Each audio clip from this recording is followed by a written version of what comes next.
Kansas at Texas. So Kansas jumps into the top 25. This is a good football team, by the way. And if you've listened to me for any amount of time, you're going to know that I've been high on Lance Leipold.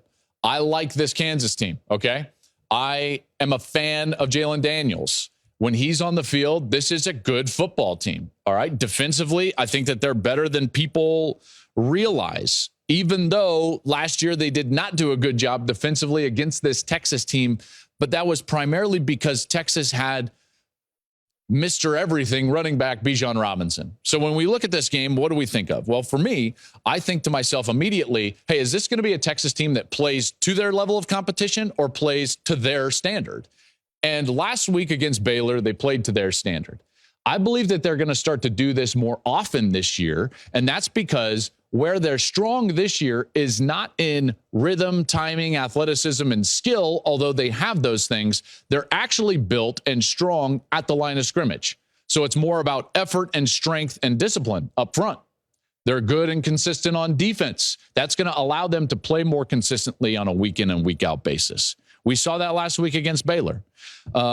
They're stout at the line of scrimmage, and that's why they're different. Go back and listen to the Wednesday podcast, and I talked all about Texas. I talked all about their ability to be consistent, and why they're an above-the-line team is not just because of their skill, even though they do have that. It's because they're actually built more soundly at the line of scrimmage. It's a team that reminds me a lot more of the 04 and 05 Texas Longhorns than any of the Longhorn teams since. Now, they don't have Vince Young, who was absolutely ridiculous, but that's a good football team in Texas, and I believe that they're going to be more consistent. Now, on the Kansas side, Jalen Daniels, he missed the opener, but he's played well in the 3 games since.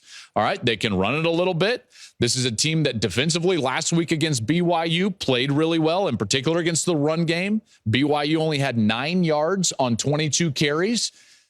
This would be an upset. There's no doubt. Texas is favored by 16.5, and they should be. They should be.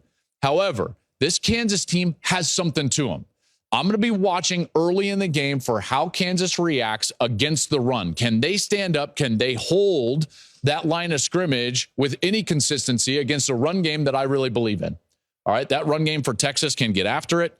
It got after them last year. They ran for over 400 yards against the Jayhawks in last year's game. Bijan went for over 240 yards in that game.